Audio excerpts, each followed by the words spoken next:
Okay. So இந்த வீடியோவில் நம்ம சி லாங்குவேஜோட ஒரு ப்ரீஃப் ஹிஸ்ட்ரி பற்றி தான் பார்க்க போகிறோம். ஸோ இந்த சி லாங்குவேஜ் வந்து பார்த்தீங்கன்னா 1972 டெனிஸ் ரிச்சின்ற ஒரு பெல் லாபரேட்டரியில் உருவாக்குனாரு. ஸோ இது நமக்கு எல்லாருக்கும் தெரிஞ்ச விஷயம் தான். இந்த பெல் லாபரேட்டரியை பற்றி ஒரு ஸ்பெஷலான ஒரு விஷயம் இருக்குது. ஸோ அது என்னன்னு சொல்லி நான் நெக்ஸ்ட் வீடியோவில் சொல்கிறேன். ஸோ இப்போதைக்கு இந்த வீடியோவில் நம்ம சி லாங்குவேஜோட ஒரு சின்ன ப்ரீஃப் ஹிஸ்ட்ரி மட்டும் தான் பார்க்க போகிறோம். ஸோ இந்த சி லாங்குவேஜ் வந்து 1970s அந்த பீரியடில் உருவாக்கப்பட்டது. ஸோ ஏற்கனவே இருந்த பிசிபிஎல்ன்ற இந்த ப்ரோக்ராமிங் லாங்குவேஜில் இருக்கிற எல்லா டிஃபெக்டையும் பக்ஸ் எல்லாத்தையும் ஃபிக்ஸ் பண்ணி உருவாக்கப்படுறது அந்த சி. அதுவும் இந்த சி வந்து பார்த்தீங்கன்னா யுனெக்ஸ் ஆப்ரேட்டிங் சிஸ்டத்துக்காக ஸ்பெஷலாக இது பண்ணது. ஸோ இப்போ நம்ம விண்டோஸ் யூஸ் பண்ணுறோம். ஸோ 90s 80s கிட்ட இருந்தது தான் இந்த யுனெக்ஸ்ன்னு சொல்லிட்டு ஒரு ஆப்ரேட்டிங் சிஸ்டம். ஸோ அந்த ஆப்ரேட்டிங் சிஸ்டத்தோட டேரெக்டாக இன்ட்ராக்ட் பண்ணுற வகையில் இந்த சி லாங்குவேஜை அவங்க பில்ட் பண்ணாங்க. அது மட்டும் இல்லாமல் இந்த ப்ரீவியஸாக இருந்த பிசிபிஎல் இந்த ப்ரோக்ராமிங் லாங்குவேஜில் இருந்த நிறைய ஃபீச்சர்ஸை இதை அப்படியே காப்பி பண்ணி இதில் வச்ச மாதிரி தான் வச்சுருக்காங்க. ஸோ பிசிபிஎல் அந்த ஃபீச்சர்ஸ் எல்லாமே சிலேயே இருக்கும்.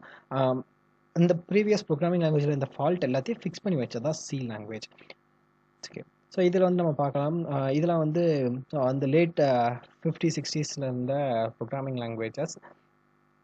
ஸோ மொத்தத்தில் நம்ம சிலே வந்து பார்த்திங்கன்னா நமக்கு 5 டைப்ஸ் மட்டும் இருக்குது. ஸோ இதை நீங்கள் ரெஃபரன்ஸ் எடுத்துக்கலாம்னு சொல்லிட்டு நான் இங்கே இமேஜ் வச்சுருக்கேன். இது வந்து சின்னதாக ஒரு சியோட ப்ரீஃப் ஹிஸ்ட்ரி. ஸோ ரொம்ப டீட்டெயிலாக நம்ம போகலாம். நெக்ஸ்ட் அப்கமிங் வீடியோஸில் இருந்து நம்ம ப்ரோக்ராமிங் ஸ்டார்ட் பண்ணிடலாம். ஸோ ரொம்ப தேடி நமக்கு வேணாம்.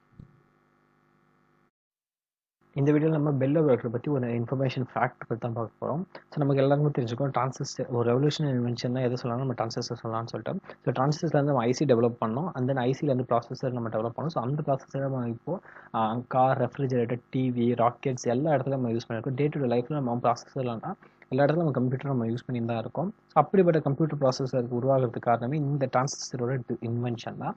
ஸோ இந்த டிரான்சிஸ்டரை யார் இன்வென்ட் பண்ணாங்க பார்த்தீங்கன்னா அஃபிஷியலாக இது வந்து பெல் லாபரேட்டரிஸ் தான் லான்ச் பண்ணியிருக்காங்க. 1947 டிசம்பர் 23 வந்து இவங்க லான்ச் பண்ணியிருக்காங்க. ஸோ அஃபிஷியலாக டிரான்சிஸ்டர் லான்ச் பண்ணது இவங்க தான். William Shockley, John Bardeen and Walter Brattain இவங்க தான் சேர்ந்து இந்த டிரான்சிஸ்டரை டிசம்பர் 23 1947 பெல் லாபரேட்டரிஸ் வழியாக அவங்க லான்ச் பண்ணியிருக்காங்க. ஸோ ஆக்சுவலாக அந்த பெல் லாபரேட்டரிஸ் வந்து பார்த்தீங்கன்னா ஒரு டெலிஃபோன் கம்பெனி. ஓகே. இப்போ அவங்க என்ன பண்ணுறாங்கன்னு கேட்டிங்கன்னா அவங்கக்கிட்ட நிறைய லேப்ஸ் இருக்குது. ஸோ அவங்க டெலிகம்யூனிகேஷன் ஃபீல்டில் நிறைய ரிசர்ச் பண்ணியிருக்காங்க. ப்ளஸ் இன்னொரு ஃபேக்டாக என்ன சொல்லலாம்னு பார்த்தீங்கன்னா 2016 அவங்க நோக்கியாவை ஓன் பண்ணியிருக்காங்க. ஸோ இப்போ நோக்கியா கம்பெனி வந்து பெல் லாபரேட்டரிஸ்கில் தான் இருக்குது. ஓகே. ஸோ இந்த வீடியோவில் ஓரளவுக்கு நான் இன்ஃபர்மேஷனாக கொடுத்து பண்ண இருக்கேன் பெல் லாபரேட்டரிஸை பற்றி. ஸோ நெக்ஸ்ட் வீடியோ வந்து நம்ம வந்து பார்த்தீங்கன்னா ப்ரோக்ராமிங் இது யூஸ் என்னன்னு சொல்லிட்டு நம்ம எக்ஸ்ப்ளோர் பண்ண ஆரம்பிச்சிடுவோம். ஸோ நெக்ஸ்ட் வந்து ஃபுல் அண்ட் ஃபுல் ப்ராக்டிக்கல் இதுவாக இருக்கும். Okay, thank you.